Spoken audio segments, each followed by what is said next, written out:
والذین یؤمنون بما انزل الیک وما انزل من قبلک وبالآخرۃ هم یوقنون. اب یہاں ان دو آیات کے اندر اللہ نے جو ہے علماء یہود کی دو صفات کا تذکرہ کیا. اس سے پہلے جو 3 صفات ذکر کی وہ امی عربی صحابہ کرام کی تھی، اور ویسے تو مشترکہ طور پر یہ 5 صفات ہے متقین کی. اللہ فرماتے ہیں وہ متقین ایسے ہیں، یعنی علماء یہود جو ایمان میں آئے وہ ایسے ہیں جو ایمان رکھتے ہیں بما انزل الیک، ان چیزوں پر جو آپ کی طرف نازل کی گئی، اور ان چیزوں پر بھی جو آپ سے پہلے نازل کی گئی. ایک صفت پوری. دوسری وبالآخرۃ هم یوقنون، اور آخرت پر یہی لوگ یقین رکھتے ہیں. تو یہ 2 صفات جو ہے علماء یہود ہیں کہ وہ یہود ہوتے ہوئے یہ لوگ جو ہے اللہ کے رسول کو بھی انہوں نے مانا، اور اس سے پہلے اپنی شریعت کو بھی مانا، اور اس کے ساتھ ساتھ کہا کہ آخرت پر ان کا پورا یقین ہے. اب یہاں پر ایک سوال یہ ہے کہ اللہ فرماتے ہیں کہ وہ ایسے ہیں جو ایمان رکھتے ہیں اس پر جو آپ کی طرف نازل کیا گیا. تو آپ کی طرف بما انزل الیک، جو آپ کی طرف نازل کیا گیا، اس سے مراد کیا ہے؟ پوری شریعت، یعنی اللہ کے رسول پر جو پوری شریعت نازل ہوئی اس کی طرف اشارہ ہے کہ پوری شریعت پر ان کا کما حق ہو ایمان ہے. اب سوال ہوا کہ یہ سورت کون سی ہے؟ مدنی ہے، بقرہ ہے لیکن مدنی ہے اور مدینے میں آئی ہے. اب ظاہر سی بات ہے کہ یہ ابھی جو ہے ابتدائی سورت ہے، ابھی شریعت کے تمام احکامات گویا نازل نہیں ہوئے ہیں. یہ تو مدینے کی ابتدائی صورتوں میں سے ہے، جو صورتیں نازل ہوئی ہیں ان میں سے یہ ابتدائی صورتیں ہیں. تو کیسے کہہ دیا کہ ایمان رکھتے ہیں اس پر جو آپ کی طرف نازل کیا گیا، یعنی پوری شریعت پر ایمان ہے ان کا. حالانکہ ابھی تو گویا پوری شریعت نازل ہوئی نہیں، کیونکہ یہ تو مدینے میں جو صورتیں آپ پر آئی ہے وہ اس کی ابتدائی صورتوں میں سے، اور آخری جو ہے وہ الیوم اکملت لکم وہ ہے. تو وہاں اگر کہتے تو سمجھ میں آ سکتا تھا، لیکن یہ تو ابھی ابتدائی صورتیں ہے، پوری شریعت آئی ہی نہیں ہے، تو کیسے کہہ دیا کہ ایمان رکھتے اس پر جو آپ کی طرف نازل کیا گیا؟ تو اس کا جواب یہ ہے کہ یہ ایک اصطلاح ہے، اس کو کہتے ہیں تغلیب المنزل علی غیر المنزل. جو نازل ہو گیا اس کو غلبہ دینا نازل نہ ہونے والی شے پر.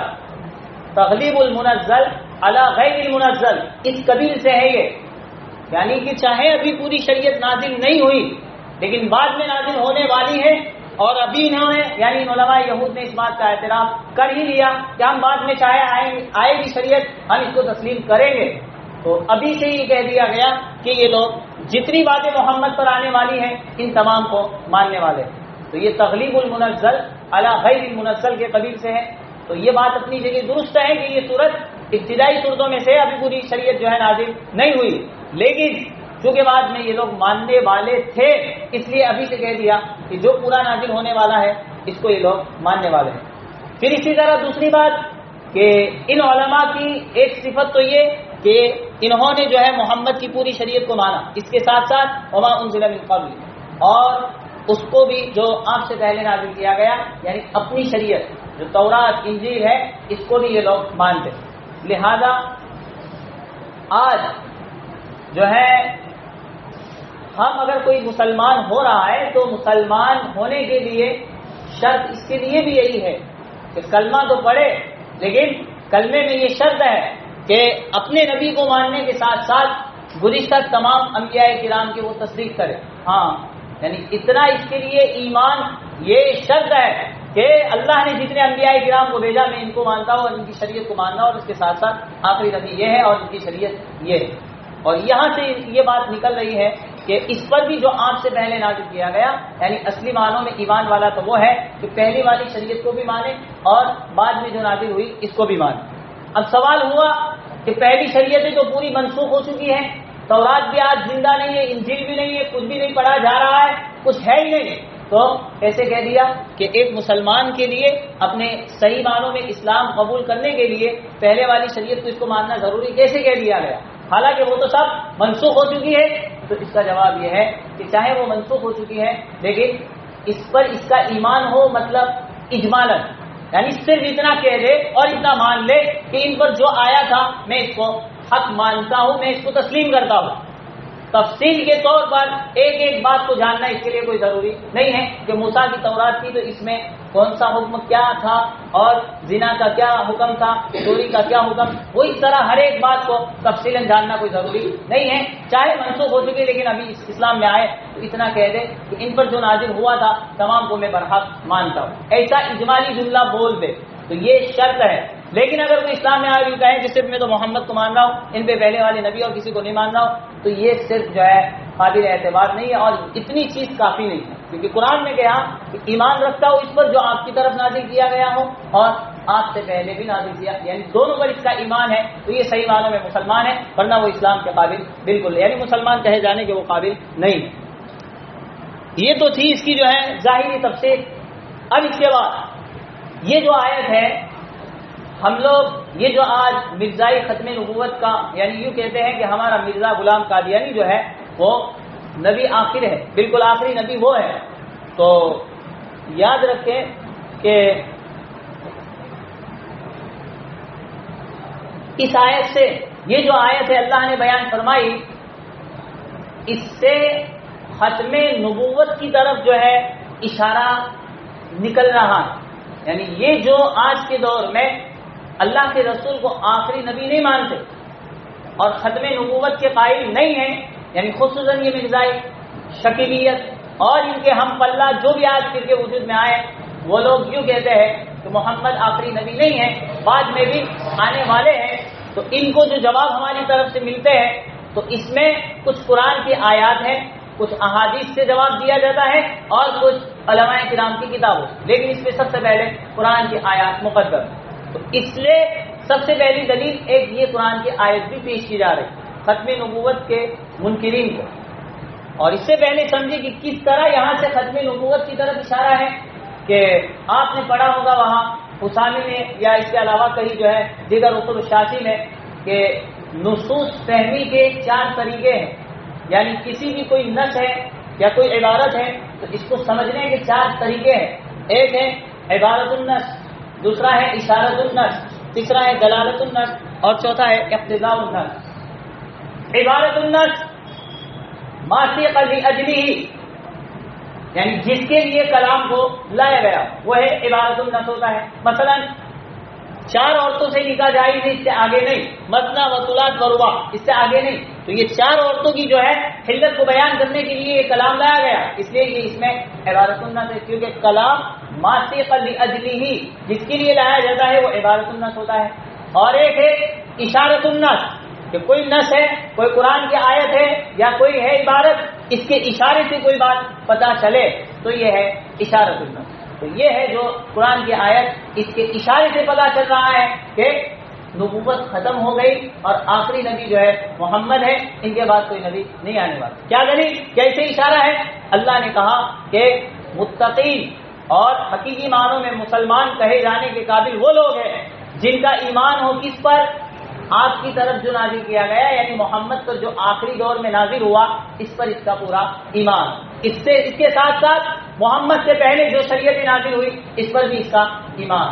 اگر بعد میں محمد کے بعد کوئی نبی آنے والا ہوتا تو اللہ یہاں ضرور فرما دے کہ محمد جس طرح اس کا ایمان محمد کی شریعت پر ہو، اس کے ساتھ ساتھ اس سے پہلے پر ہو، تو اس کے مسلمان ہونے کے لیے ضروری ہے کہ محمد کے بعد جو نبی آنے والا ہے اس پر بھی گویا اس کا ایمان ہو، تبھی جا کے وہ حقیقی معنوں میں متقی کہا جائے گا۔ لیکن یہاں پہلے والے کا تو تذکرہ کیا لیکن بعد والے کا تذکرہ نہیں کیا، معلوم ہوا نص کے اشارے سے پتہ چلا کہ خدا نے صرف اتنی بات کہی کہ اللہ کے رسول کی بات کو مان لے اور پہلے والے کو مان لے، رہا بعد والے کو ماننا تو یہاں اس کا کوئی تذکرہ نہیں، معلوم ہوا آیت کے اشارے سے پتہ چلا کہ محمد پر نبوت اب ختم ہو گئی، ورنہ اگر سلسلہ جاری رہتا تو جس طرح پہلے والے کا تذکرہ کیا اللہ ضرور بعد والے کا تذکرہ کرتے، کیونکہ کلام جب شروع ہو اور وہاں اس کا موقع ہو اور پھر جو ہے وہاں رک جائے، انسان جو ہے کلام کرتے کرتے رک جائے، آگے بات نہ کرے، تو یہ دلیل ہے اس بات کی کہ یہاں حصر مقصود ہے، یعنی کہ یہی بات ہے، اس کے علاوہ اور نہیں ہے۔ تو یہ ہے اشارت النص، اور اس کے علاوہ 2 طریقے اور ہیں، دلالت النص اور اقتضاء النص۔ دلالت جیسے کہ قرآن میں کہا کہ لا تقل لهما اف، ان کو اف نہ کہو. اس کی دلالت سے پتہ چلا کیا اس کو مار دار کر سکتے ہیں؟ نہیں. اف کہنے کا مطلب یہ ہے کہ ذرہ برابر تکلیف نہ پہنچائے. تو یہ مار تو اونچی قسم کی تکلیف ہے تو ذرا بھی اس کو تکلیف نہیں پہنچائی جائے گی. تو یہ دلالت النص. اور اقتضا جیسے احل اللہ البیع وحرم الربا، یہ نص کا مقتضا ہے بیع کی حلت اور سود کی حرمت کو بیان کرنے. تو خلاصہ یہ کہ نصوص کی جو 4 طریقے ہیں نصوص فہمی کے، ان میں سے عبارت النص سے یہاں پتہ چلا کہ اللہ کے رسول آخری نبی ہیں، ان کے بعد کوئی نبی آنے والا نہیں ہے. اور اس کے علاوہ بے شمار جو ہے آیات قرآن میں موجود ہے ختم نبوت پر، لیکن یہ لوگ جو ہے بڑی چالاکی سے اپنا جو ہے استدلال کرتے ہیں، لہٰذا ان کو جواب بھی دیا جا رہا ہے. چلے وبالآخرۃ هم یوقنون. پھر آخری صفت بیان کی کہ یہ لوگ آخرت پر یقین رکھتے ہیں. یہ آخری صفت ہے. اب سمجھے کہ پہلے جو عقائد ہے، عقائد وہ 2 طرح کے ہیں. بعض عقیدے وہ ہیں جس کا تعلق دنیا سے ہے، یعنی انسان کے لیے اس عقیدے کو دنیا میں ماننا ضروری ہے. اور بعض عقائد ایسے ہیں کہ جس کا تعلق اخروی جو ہے آخرت سے. تو والذین یؤمنون بما انزل الیک، اس میں اللہ نے دنیاوی عقائد کا تذکرہ کیا کہ دنیا میں یہ شریعت کو مانے گا اور اس پر ایمان رکھے گا، یہ احکام عمل میں لائے گا اور اس کو نہیں لائے گا. اور وبالآخرہ میں آخرت کا تذکرہ ہے. اب یہ ہمارے نزدیک وبالآخرۃ هم یوقنون، آخرت پر ایمان رکھتے ہیں. تو یہ آخرت جو ہے صفت ہے اور اس کا موصوف کیا ہے؟ وبالدار الآخرہ. وبالدار الآخرہ اب ترجمہ ہوگا آخری دار پر یہ لوگ یقین رکھتے ہیں، یعنی آخری گھر پر، یعنی قیامت میں جو اس کو ملے گا جنت و جہنم، اس پر اس کا یقین. تو ہم لوگ یہاں مراد لیتے ہیں وبالدار الآخرہ. جبکہ یہ قادیانی جو کہتے ہیں کہ یہاں ختم نبوت ختم نہیں ہوئی، تو وہ اس کا جو موصوف نکالتے ہیں وہ وبالنبوۃ الآخرہ. وہ یوں کہتے ہیں یہاں دار اس کا موصوف نہیں ہے بلکہ ہے اس کا موصوف النبوہ.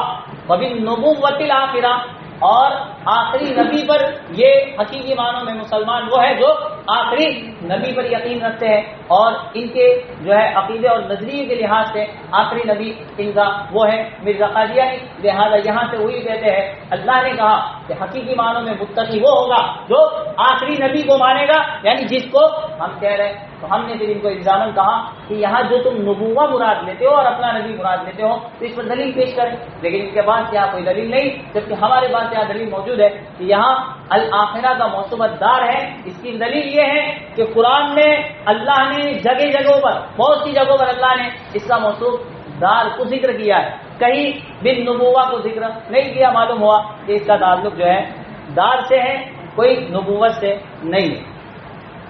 اب یہاں تک اللہ نے جو ہے 5 صفات بیان کر دی. اب اس کے بعد اب کہہ دیا کہ یہ لوگ ایسے ہیں ایسے ہیں ایسے ہیں.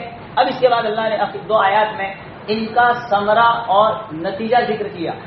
اگر کوئی ان 5 صفات کے اندر کھرا اتر گیا دنیا میں کہ اس کا ایمان بالغیب بھی ہے، نماز بھی، اقامت صلاۃ بھی مکمل ہے، انفاق میں بھی آگے ہے، مکمل شریعت پر ایمان بھی ہے اور آخرت کی چیز پر بھی اس کا ایمان ہے، تو ان 5 چیزوں کے اندر اگر کوئی کامیابی حاصل کر لے تو اس کو اس کا ثمرہ یعنی نتیجہ کیا ملے گا خدا؟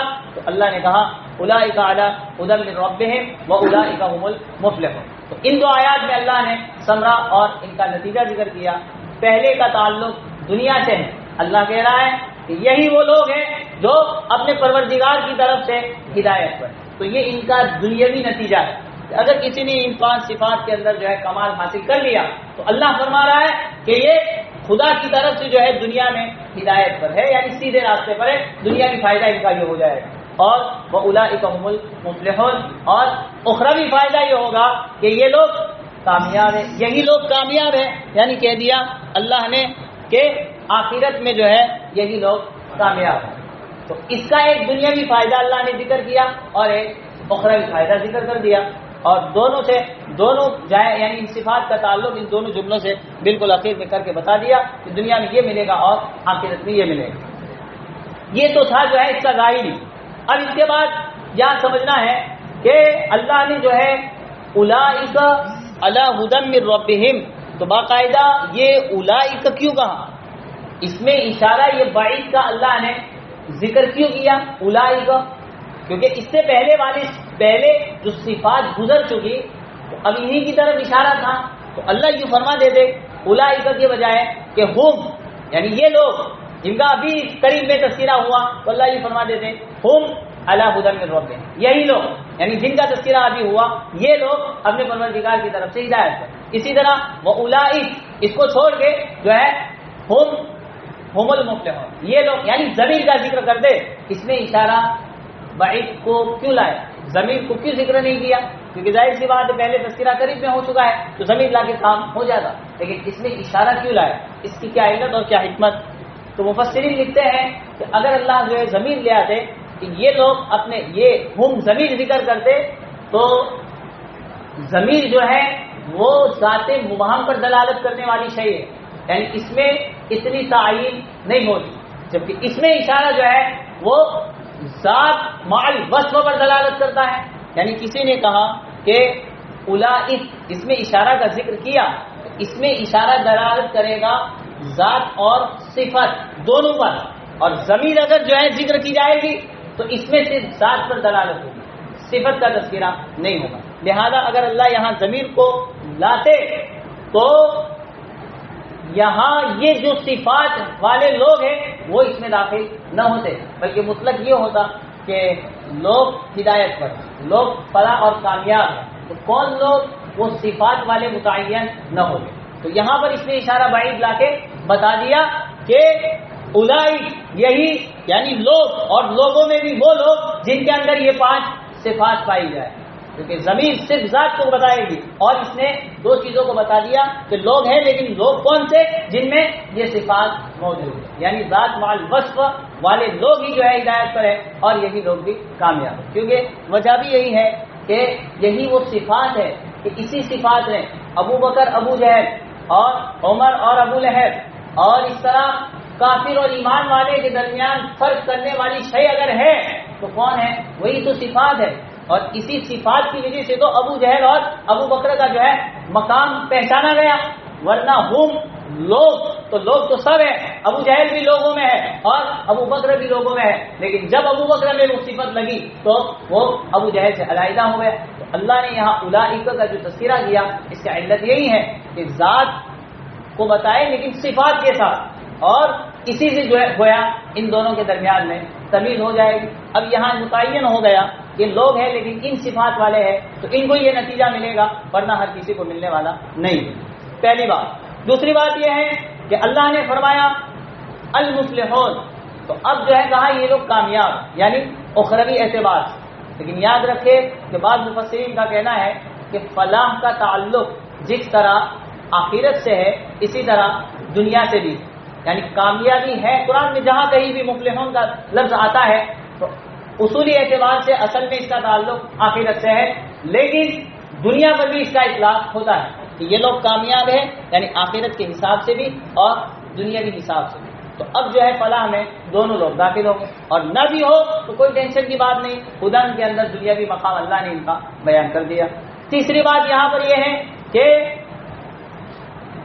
اس میں جو ہے المفلح فلاح کہتے ہیں جسے اللہ نے فرمایا یہ کامیاب ہے، تو کامیاب فلاح یہ عربی لفظ ہے، اور کامیاب اس کا ترجمہ اردو ہے۔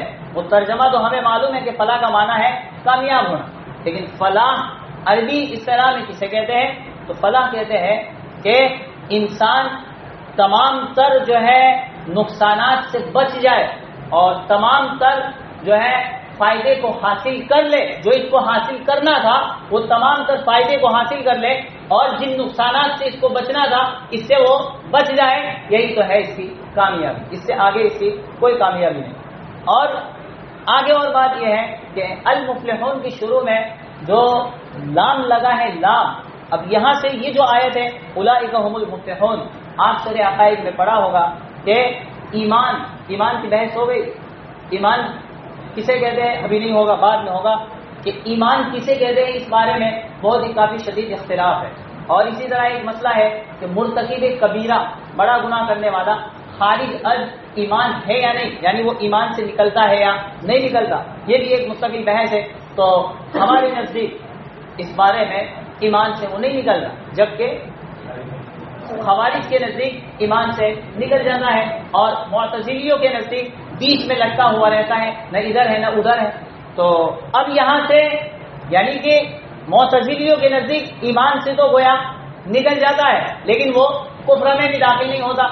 تو یہاں اس آیت سے وَأُولَٰئِكَ هُمُ الْمُفْلِحُونَ جو ہے، اس آیت سے معتزلیوں نے جو ہے اپنا فائدہ دیکھ کے یہاں سے استدلال قائم کیا، اور انہوں نے کہا کہ دیکھو خدا نے کہا ہے کہ جن میں یہ صفات ہے یہی لوگ کامیاب ہیں، اور جن میں یہ صفات نہیں تو وہ کامیاب نہیں۔ معلوم ہوا کہ بڑا گناہ کرنے والا یعنی یہ صفات نہ اپنانا گویا بڑا گناہ ہے۔ تو مرتکب کبیرہ دیکھو ہم کہتے ہیں کہ وہ خارج از ایمان ہے، ایمان سے نکل جاتا ہے۔ تو انہوں نے یہاں سے اپنا مستدل قائم کیا، خود خدا کہہ رہا ہے کہ یہی یعنی یہ صفات والے کامیاب ہے، تو نتیجہ کیا نکلا؟ ان صفات کے علاوہ وہ کامیاب نہیں۔ اس کا جواب یہ دیا ہے مفسرین نے کہ المفلحون کے شروع میں جو لام لگا ہے، لام الف لام، وہ ہے کمال کا، یعنی اس کا مطلب یہ ہے یہی لوگ کامیاب ہیں، یعنی مکمل کامیابی ان کو ملے گی۔ ورنہ جس کے بعد نفس ایمان ہے تو چاہے پوری زندگی شرابی کبابی رہا ہو، گناہوں کے دلدلوں میں ہو، قبائل کے ڈھیر اس نے کیے ہو، لیکن اس ایمان کا تقاضا یہ ہے کہ وہ ایک دن ضرور جنت میں جائے گا۔ ایمان سے نکلنے والا وہ بالکل نہیں ہے اس طرح بڑے گناہ سے۔ یہاں جو بات ہے وہ کمال درجے کی، یعنی کامل کامیابی اس کو ملے گی۔ نفس کامیابی تو ہر کسی کو حاصل ہوگی، ایسا نہیں کہ ان صفات کے نہ کرنے والے، یعنی نفس ایمان اگر اس کے پاس ہے اور چاہے یہ صفات نہیں ہے، اگر ہے تو وہ کامل ہے کامیاب، اور نہیں ہے تو نفس کامیاب تو وہ ہے۔ اس لیے یہاں ان کا استدلال کرنا درست نہیں ہوگا۔ اب رہا مسئلہ، اس کو سمجھ لے کہ جہاں کہیں بھی آپ کتابوں میں پڑھتے ہیں کہ الف لام کی 4 قسمیں ہیں، ایک جنسی، ایک استغراقی، عہد خارجی، عہد ذہنی، تو سمجھے کہ وہ قسمیں الف لام کی نہیں ہیں، وہ دراصل جو قسمیں ہیں وہ نفس لام کی ہے۔ اس کی دلیل یہ ہے کہ یہاں ہم المفلحون میں جو کمال کا ہے وہ کون ہے؟ لام ہے، لام، کیونکہ الف تو پڑھا بھی نہیں جا رہا ہے، تو اصل تو ہے لام۔ تو یہ جو 4 قسمیں کی جاتی ہے کہ الف لام وہ الف لام کی نہیں ہے، اصل ہے لام۔ لیکن الف لام کی کیوں کہتے ہیں؟ کیونکہ لام ہوتا ہے جو ہر جگہ وہ ساکن ہوتا ہے، اور ابتدا بالسکون محال ہے۔ اب جیسے یہاں لام پر جزم ہے، تو اگر اس کے شروع میں ہم الف نہ لگائے اور اس کو پڑھنے جائے، لام سکون سے اس کو پڑھے تو نہیں پڑھ سکتا ہے انسان، سکون سے ابتدا کرنا محال ہے، کیسے پڑھے گا؟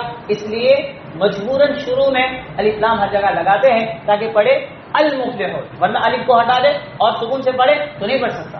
تو جو ہے ابتدا بھی سکون محال ہونے کی وجہ سے الف شروع میں آتا ہے، لہذا یہ جو قسمیں 4 بنی پھر بعد میں وہ الف لام اس وجہ سے کہا جا رہا ہے، ورنہ نفسی جو قسمیں ہیں وہ لام کی ہے، الف لام کی نہیں ہے۔ تو یہاں معتزلیوں کو گویا انہوں نے، اور اس طرح قرآن کی جو ہے ہر آیات سے انہوں نے اپنی جو ہے استدلالات کیے۔ اب رہا کہ معتزلی جو ہے، معتزلی آج کے زمانے میں ہے یا نہیں ہے؟ معتزلی ہے آج کے زمانے میں؟ پوچھ رہا ہوں۔ ہاں اور ان کی بنیاد کب قائم ہوئی؟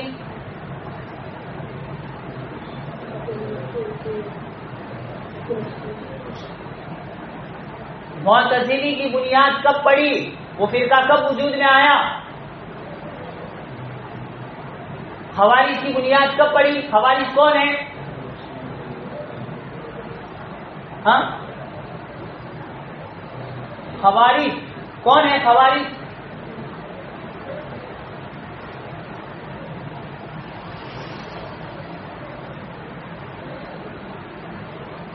ارے تم لوگ پڑھتے ہو کہ معتزلہ کا نظریہ یہ ہے، ٹھیک ہے، تو اب معتزلہ کا نظریہ یہ، تو معتزلہ کون ہے وہ لوگ؟ وہ کب وجود میں آئے؟ دنیا میں کب پیدا ہوئے؟ اور آج ہے یا نہیں ہے؟ کس شکل میں ہے؟ کہاں ابو الحسن بھی؟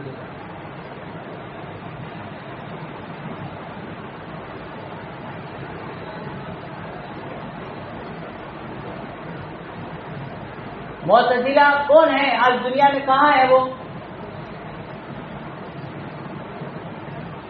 پڑھا نہیں.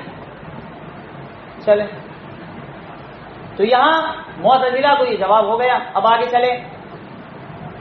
ان الذين كفروا سواء عليهم اانذرتهم ام لم تنذرهم لا يؤمنون.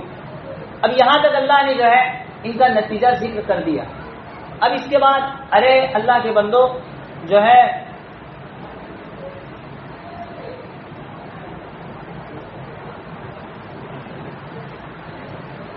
معتزلہ کی جو بنیاد وجود میں آئی ہے وہ تابعی کے زمانے میں. حسن بصری نبی اور اس کے بعد صحابہ اور تیسرا دور آتا ہے تابعی. حسن بصری وہ تابعی ہیں. ان کے دور میں جو ہے ایک آدمی تھا واصل بن عطا. وہ حسن بصری تابعی تھے. اپنے شاگردوں کو درس دیا کرتے تھے, اس طرح سبق پڑھایا کرتے تھے. ایک دن سبق پڑھایا اور اس میں مسئلہ یہ چھیڑا اس طرح کسی نے زنا کر دیا, بڑا گناہ کر دیا تو وہ ایمان سے نہیں نکلے. تو وہ آدمی واصل بن عطا جو درس میں بیٹھا تھا وہ کھڑا ہو گیا اور اس نے کہا نہیں وہ ایمان سے نکل جائے گا. اسی وقت جو ہے اس کے ساتھ ایک گروہ ہو گیا. تو اس وقت بنیاد اس کی پڑی ہے کیونکہ معتزلی کا وجود ہے. اور پھر تابعی کے زمانے سے لے کے اس کے بعد بنو امیہ کے جو ہے بنو امیہ کے دور میں بھی رہے یہ لوگ. پھر اس کے بعد جو ہے بنو عباس کا جو 600 سال ہے ان کے حکومت میں بھی رہے. تقریباً امین اور مامون جو پہلے دو خلیفہ ہے, دوسرا مامون, اس وقت تک جو ہے معتزلہ رہے. اور حقیقت میں جو گمراہ معتزلہ تھے وہ مامون تک ہی تھے. بعد میں آج ان کی جو ہے جدید شکلیں ہیں لیکن وہ حقیقت والے جیسے وہ اصلی پیور تھے وہ آج نہیں ہیں, لیکن کسی نہ کسی اور شکل میں, لیکن پیور جو ہے وہ اس وقت تک تھے. اور خوارج کون ہے؟ خوارج کب جنم میں پیدا کب ہوئے؟ وہ ارے اللہ کے رسول کے دور میں جو ہے ویسے تو اس کا اظہار ہو چکا تھا. آپ نے اللہ اپنے زمانے میں ان کی جو ہے بشارت دے دی تھی.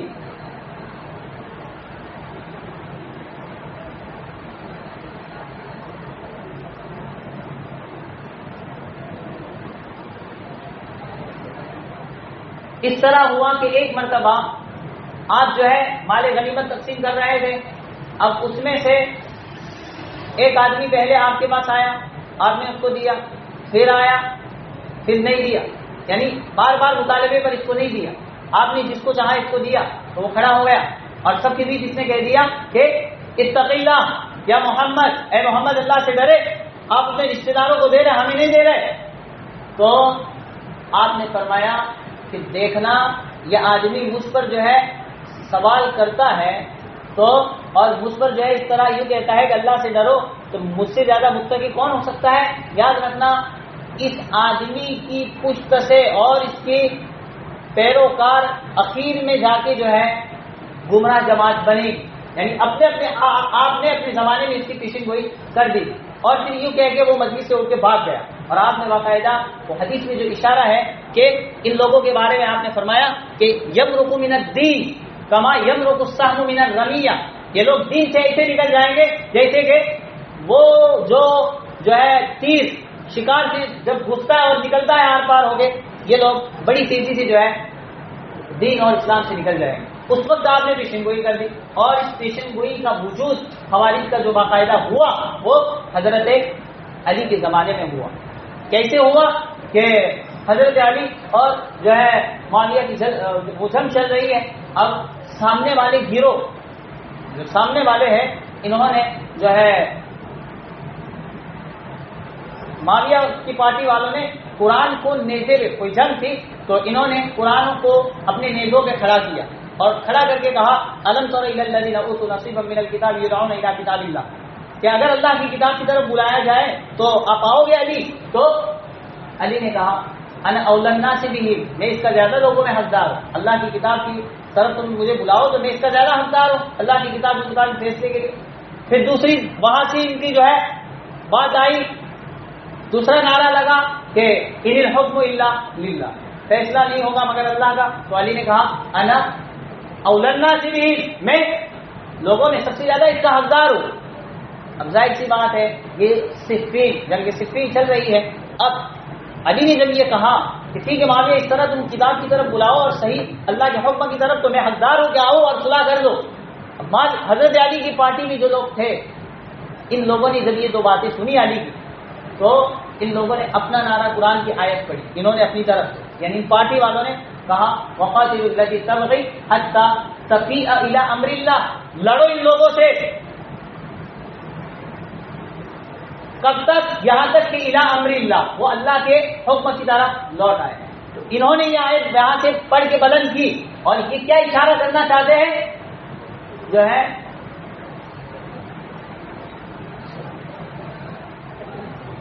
وقاتلوا التی، لڑو ان لوگوں سے جو تم پر ظلم زیادتی کرے یہاں تک کہ وہ اللہ کے حکم کی طرف لوٹ آئے. تو ان کا مقصد آیت پڑھ کے کیا؟ علی کو اس بات کی دعوت دے رہے کہ علی تو یہ کہہ رہا ہے کہ مصالحت کر لے، اگر قرآن کے مطابق کرنا چاہے تو یہ چھوڑ، بلکہ ان سے لڑو یعنی مارو ان کو، سامنے والوں کو، جب تک کہ وہ امر اللہ کے امر کی طرف، یعنی آپ کی بات کو یہ نہ مانے. اب ظاہر سی بات ہے جو آیت ہے وہ قرآن وقاتلوا التی تبغی، اس کا مزاج یہ نہیں تھا جو یہ مراد دے رہے، بلکہ قرآن کا مزاج کیا ہے کہ آپس میں دو انسانوں کا جب جھگڑا ہو جائے، صحیح معنی اس کا یہ تھا. قرآن میں اللہ نے فرمایا اس طرح آپس میں دو انسان جب جھگڑ پڑے، تیسرا بیچ میں جائے اور لڑے، جو قصوروار ہے اس کو لڑے. تو لڑنے سے مراد یہ مارنا نہیں، بلکہ اپنی زبان سے اس کو لڑے، کچھ بولے اس کو کہ دیکھ تو غلط ہے، تو اس سے جھگڑ رہا ہے تو خاموش ہو جا، تیرا قصور ہے. تو اس طرح اپنی زبان سے اس کو لڑے.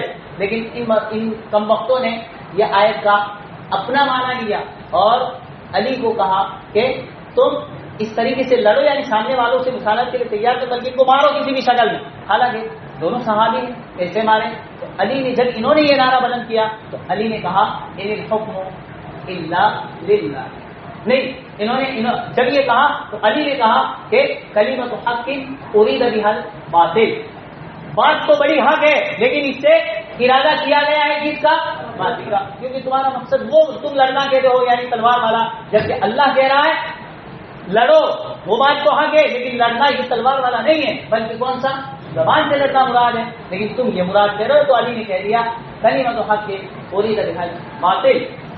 تو ظاہر سی بات ہے پھر علی صحابی ہیں، وہ کیسے اس طرح ان سے جو ہے قتال کر سکتے ہیں؟ تو انہوں نے منع کیا کہ نہیں، میں کسی حال میں نہیں لڑوں گا، قرآن کے مطابق صلح کریں گے تو میں صلح کر دوں گا.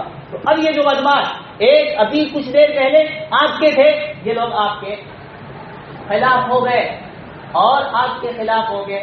ان کو کہا گیا ہے خوارج، اور یہ وہی لوگ ہیں جنہوں نے اللہ کے رسول پر جس نے جو ہے شروع میں کہہ دیا تھا اتق اللہ، اسی کی نسل سے یہ پورا ٹولہ نکلا. تو ان کو کہا جاتا ہے خوارج. یہ ہے خوارج، اور خوارج کی باقاعدہ بنیاد جو وجود میں آئی وہ حضرت علی کے زمانے سے کس طریقے سے آئی ہے. تو ہر چیز کو جاننے سے پہلے کم از کم اس کا تعارف ہونا چاہیے، تب تو پتا چلے گا کہ ہم کیا پڑھ رہے ہیں، ورنہ اس کے علاوہ بیکار ہے. چلے ان الذین کفروا سواء علیہم انذرتہم ام لم تنذرہم لا یؤمنون.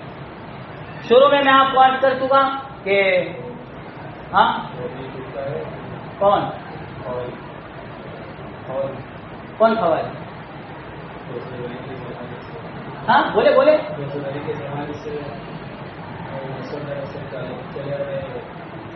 خوارج، یہی تو کہا میں نے، خوارج ہے یا نہیں ہے؟ ہاں اب اصل کیا ہے، یہ لوگ خوارج اس کو کہیں گے کہ ان کا کوئی ایک بڑا پہلے امام طے کرے. تو حقیقی اس کی کوئی نہ کسی دوسری شکل میں یہ لوگ ہیں. اصلی شکل میں اس طرح نہیں ہے، لیکن دوسری شکل بدل کے وہ فرقہ کسی نہ کسی بات میں، یعنی کسی نہ کسی شکل میں یہ فرقہ ضالہ جو تھے وہ دوسری شکل اختیار کر کے آج ہے. لیکن جو اصلی تھے وہ اب سب سے پہلے خوارج چاہے تو خوارج میں سب سے پہلے وہ ان کا ایک امام ہوتا ہے. اب ان کا امام پہلے طے کرے، کون امام؟ تو آج مفتی سعید صاحب یہاں تک کہتے تھے کہ خوارج کا جو نظریہ ہے، ان کا ایک نظریہ یہ ہے کہ طاعات مفید ہے، یعنی عبادت کرنا، نیک کام کرنا یہ فائدہ کی چیز ہے، اور معاصی مضر نہیں ہے، یعنی گناہ کا کام اگر انسان کرے تو اس کو نقصان نہیں دیتا. تو مفتی سعید صاحب یہاں تک کہتے تھے کہ اگر کوئی یوں کہے کہ آج کے زمانے میں اصلی خوارج ہمیں نظر نہیں آتے، دوسری شکل میں ہے، اصلی نہیں آتے، تو میں یوں کہتا ہوں کہ اصلی ہے. اور کہاں ہے اس کی علامت یہ بتاتے تھے، وہ تو مذاق میں کہتے تھے، یہ جمعہ کے دن دیکھ لو کہ مسجدوں میں آنے والے جو پورا ہفتہ نہیں آتے اور صرف جمعہ کی نماز میں آتے ہیں وہ خوارج نہیں ہے تو کیا ہے؟ خوارج کا بھی نظریہ یہی تھا کہ طاعت مفید ہے اور گناہ کا کام نقصان نہیں دیتا، تو یہ لوگ صرف نیکی یعنی جمعہ کے لیے آتے ہیں اور پورا ہفتہ فجر کیا پوری پانچوں کی پانچوں نمازوں کے لیے نہیں آتے، تو ان کے نزدیک گناہ کا کام نقصان دینے والی کوئی شے نہیں ہے، وہی نظریہ ان میں موجود ہے، تو یہ آج کے خوارج نہیں ہے تو کون ہے؟ اس طرح وہ مذاق میں کہتے ہیں، لیکن ظاہر سی بات ہے ان کے نظریات کسی نہ کسی شکل میں آج موجود ہے، چاہے اصلی شکل نہ ہو، لیکن ان شکلوں میں شکل تبدیل ہے، لیکن وہ فرقوں کی نظریات اگر ہے تو وہ خوارج کوئی ان کے سنگ نہیں ہوتے۔ چلے شروع میں وہاں عرض کر چکا کہ جو ہے سورہ فاتحہ کے بعد سورہ بقرہ کے اندر دو ربط بیان کیے تھے، ایک تو ہے کہ صراط مستقیم کی درخواست اور اس کے بعد مناولی کی تفصیلاً احوال، دوسرا امام راضی کے حوالے سے آپ کو کہا تھا کہ سورہ فاتحہ میں 3 اشخاص کا تذکرہ ہے، ایک ہے کافر، دوسرا ہے مغضوب علیہم ولا الضالین میں منافق کا اور منعم علیہ میں ایمان والوں کا یعنی متقین کا، تو ان منعم علیہ کا اللہ نے یہاں تک تذکرہ کر دیا۔ اب اس کے بعد کافر کا اور کفار کا اللہ یہاں تذکرہ کر رہے ہیں۔ اللہ فرماتے ہیں ان الذین کفروا، یقیناً وہ لوگ جو کافر ہے جنہوں نے کفر کیا، سواء برابر ہے علیہم ان کے حق میں کہ انذرتہم آپ ان کو ڈرائے ام لم تنذرہم یا آپ ان کو نہ ڈرائے لا یؤمنون وہ کبھی ایمان لائیں گے نہیں۔ اب اس آیت میں اللہ نے فرمایا کہ یہ کفار جن کا تذکرہ فاتحہ میں کہا اور ان کے مد مقابل میں ہمیں اس بات کی ہدایت کی کہ تم بسم اللہ سے ابتدا کرو، وہ بسم اللہ والعزیٰ سے کرتے تھے تم اس سے کرو۔ اللہ نے کہا ان لوگوں کو اے محمد تم قیامت تک جو ہے باتیں سمجھاتے رہو اسلام کی، یہ لوگ ایمان میں نہیں آئے۔ اب پہلا سوال یہاں یہ قائم ہوا کہ اللہ تو کہہ رہا ہے کہ قرآن ہدی للمتقین ہے، متقین کے لیے خدا ہے نا، ہدایت ہے، تو ان کو ہدایت کیوں نہیں ملی؟ تو اس کا جواب یہ ہوگا کہ قرآن نے کہا ہے یہ ہدایت ہے، لیکن جو ضدی نہ ہو عنادی نہ ہو ان کے لیے ہے، اور یہ لوگ اپنی ضد اور عناد کی وجہ سے گویا ہدایت پر نہیں آتے، اس لیے کوئی سوال نہیں۔ دوسرا سوال یہ ہوگا کہ اللہ نے یہاں یوں کہا کہ ڈرائے یا نہ ڈرائے قیامت تک لا یؤمنون ایمان میں نہیں آئے، حالانکہ یہ بالکل اس کے خلاف ہے۔ کیوں؟ اس لیے کہ جب فتح مکہ ہوا، یہ تو مدنی صورت ہے نا، ابتدائی دور کی ہے، اس کے بعد مکہ فتح ہوا تو پتہ ہے کہ جو در جو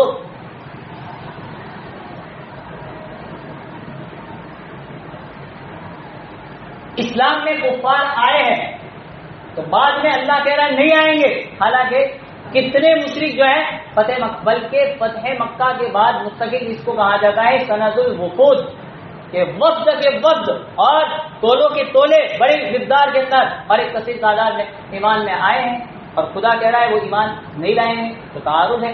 تو اس کا جواب یہ ہے کہ یہاں پر جن لوگوں کے اور جن اشخاص کے بارے میں کہا جا رہا ہے کہ وہ ایمان میں نہیں آئیں گے، تو اس سے مراد متعین لوگ ہیں اور متعین اشخاص ہے، ہر کوئی کافر مراد نہیں ہے۔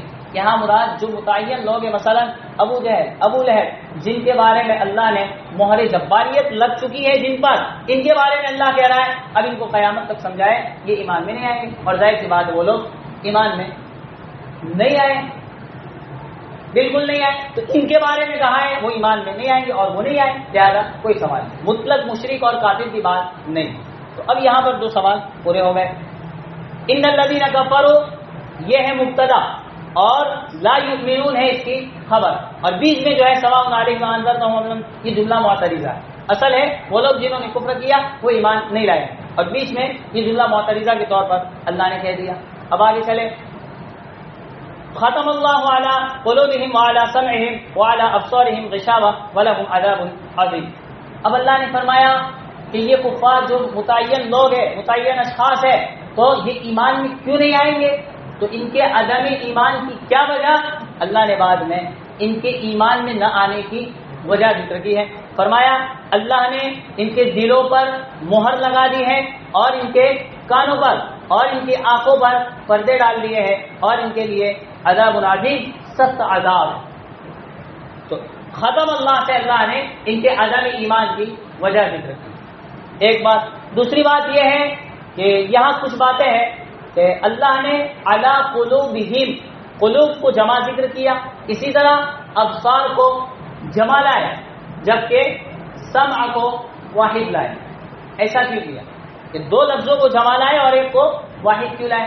اس کی وجہ مفسرین لکھتے ہیں کہ قلوب اور ابصار یہ دو چیزیں ایسی ہیں کہ اس کے مدرکات، یعنی اس سے جن چیزوں کو جو ہے پرکھا جا رہا ہے، جن کا ادراک کیا جا رہا ہے، تو ان دو چیزوں کے مدرکات بہت سارے ہیں. مثلا دل ہے، دل تو اس کا کام ایک ہی نہیں، بہت سارے. اسی طرح آنکھ ہے، آنکھ تو اس کا کام ایک کچھ دیکھنا ہے. اسی طرح کوئی وہ انسان جو بالکل سن نہیں سکتا تو دیکھنے کے ساتھ ساتھ کوئی سامنے اگر اس کی اشارہ بھی کرے گا تو وہ اس کو سننے کا کام دے گا. اس کی آنکھ سے اشاروں سے وہ سمجھ جاتا ہے. تو گویا اس کے مدرکات اور مدرکات جو ہے وہ بے شمار ہے، اس لیے اللہ نے اس کو جمع ذکر کیا. جبکہ سمع کان کا کام صرف سننا ہے، اس کے علاوہ اس کا کوئی اور کام نہیں ہے، لہذا اس کو واحد لائے.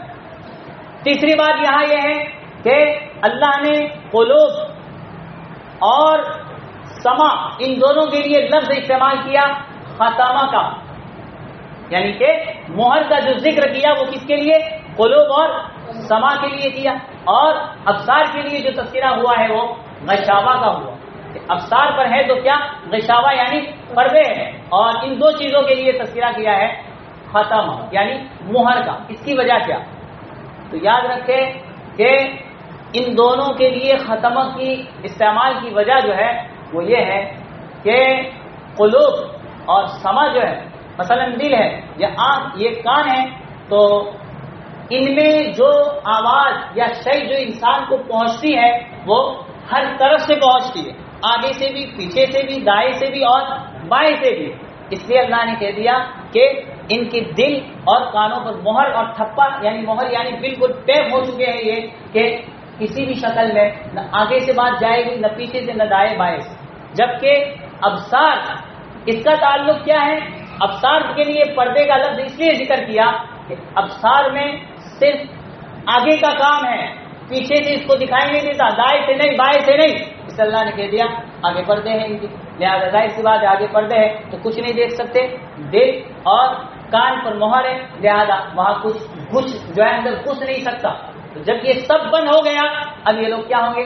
لا یؤمنون، ایمان میں نہیں آئے. یہ تو جو ہے اس کی کچھ نکات ہے. اب اس کے بعد سمجھے کہ اصول ہے، اصول کہ انسان کی ہدایت جو ہے، ہدایت اللہ نے یہ لوگ ایمان میں نہیں آئیں گے. اس کی وجہ کیا؟ کہ انسان کی ہدایت اور راہ راست پر آنے کے جتنے اسباب ہو سکتے تھے اللہ نے ان تمام کو، ان کے اسباب چھین لیے یا ان کو بالکل سلب کر دیا. ایک تو یہ ہے اسباب جو ہے، ان اسباب میں سے ایک سبب تو یہ ہے کہ جو ہے انسان ہدایت پر آئے براہ راست. اللہ ڈائریکٹ جو ہے اس کے دل کے اندر ہدایت ڈال دے اور براہ راست اللہ کی طرف سے اس کے دل میں ہدایت آ جائے اور وہ ہدایت پر آ جائے. تو ہدایت کا ایک سبب یہ ہے. اسی طرح ہدایت کا ایک سبب یہ ہے کہ سن کر وہ سیدھے راستے پہ آئے. مثلا کسی واعظ کی تقریر سنی یا کسی ملا کی بات اور بیان سنا، پھر سن کے دل میں اس نے اتارا تو پھر وہ ہدایت ہے، یعنی سن کے اس پر اثر ہو جائے گا تو اللہ کے حکم سے پھر وہ ہدایت پر آئے. تو ہدایت کا دوسرا سبب ہے سننا. سننے کے بعد پھر دل میں جائے گا، پھر سوچے گا، پھر اللہ اس کے نتیجے میں اس کو راہ راستہ پر لا دے گا. اور اس کا تیسرا سبب ہے کسی کو دیکھ کر وہ انسان سیدھے راستے پر آئے. مثلا کوئی نماز پڑھ رہا ہے تو کسی دوسرے نے اس کو نماز پڑھتے ہوئے دیکھا تو اب یہ بھی گویا اس کو دیکھ کے نماز پڑھنے لگے. اسی طرح استاد ہے، شاگردہ کو لکڑی سے مار رہا ہے، اب کسی تیسرے نے جو پاس میں بیٹھا ہوا ہے اس نے دیکھ لیا کہ اس کو مار رہا ہے تو اب وہ بھی جو ہے سبق یاد کر لے گا اور سیدھے راستے پہ ہو جائے گا کہ میں بھی اگر یاد نہیں کروں گا تو میری بھی دھلائی ہو. تو اس کے ہاتھ سے صحیح راستے پر آنے کا طریقہ یہ کہ کسی کو دیکھ کر، جیسے کہ اس طرح نمازی بن جانا، کسی کو دیکھ کے یا مار کے ڈر سے جو ہے سبق یاد کر لینا. تو جو اسباب ہے وہ تین ہیں، ایک تو براہ راست یا سن کر یا کسی کو دیکھ. جبکہ اللہ نے ان تین آیات کے اندر ان شیطانوں کے ان تینوں جو ہے اسباب کو بند کر دیا، کہہ دیا دل براہ راست اللہ دے تو اس پر ختم اور مہر لگ چکی۔ دوسری بات، سن کر یہ لوگ کسی کا بیان 1000 سن لے لیکن اللہ نے یہاں مہر لگی ہے کہ اندر جائے گا۔ اور تیسری بات، کسی جو ہے کو نماز پڑھتے دیکھے یا مارتے ہوئے دیکھے پھر سدھر جائے تو غشاوہ ہے، وہاں پر بھی پردے ہیں، ان کو دکھائی نہیں دے گا نماز پڑھنا اور کسی استاد کا مارنا، جس کے نتیجے میں یہ آ جائے ہدایت۔ تو تینوں چیزیں ان کی سلب ہو چکی ہے، اور اللہ نے اسی کو قرآن میں اس انداز سے بیان کیا ہے کہ انسان چاہے کتنا ہی سنے، ایک نظر کر کے کتنا ہی دیکھے، لیکن اگر اندر کا حاضر نہیں ہے، اندر پورا بند ہے تو کچھ کام آنے والا نہیں ہے۔ اسی کو کہا لمن کان لہ قلب او القى السمع وهو شہید۔ ہاں، کان ڈالا، لمن کان لہ قلب، جس کا قلب ہے، او القى السمع، اس نے کان ڈالا کسی کی بات کو سننے کے لیے، تو شرط ہے وهو شہید، پورا حاضر ہونا چاہیے۔ ہاں، پورا حاضر ہو، اندر کا فیل نہ ہوا ہو تو ٹھیک ہے، ورنہ کتنے ہی کان لگائے، اگر بند ہے سب تو کوئی فائدہ نہیں آئے گا۔ اب اللہ نے جب ان لوگوں کی ان تینوں چیزوں پر تھپا لگ چکا تو ان کی مثال قرآن کے مطابق یہ لوگ ایسے ہیں جیسے کہ آذان لا یسمعون بها، یہ ایسے ہو گئے کہ کان ہے لیکن سننے کے قابل نہیں، اعین لا یبصرون بها، آنکھیں ہیں لیکن دیکھ نہیں سکتے، قلوب لا یفقهون بها، دل ہے لیکن اس کو سمجھ نہیں سکتے۔ تو ان کی حالت اب جو ہے بالکل اس طرح کی ہو چکی ہے، اس لیے اللہ نے فرما دیا کہ لا یؤمن، یہ ایمان میں نہیں آئے۔ اور اس پر ایک قصہ بھی ہے، یہ جو شرح عقائد میں تم پڑھتے ہو ابو الحسن اشعری کے ایمان میں آنے کا قصہ، وہ کل چلے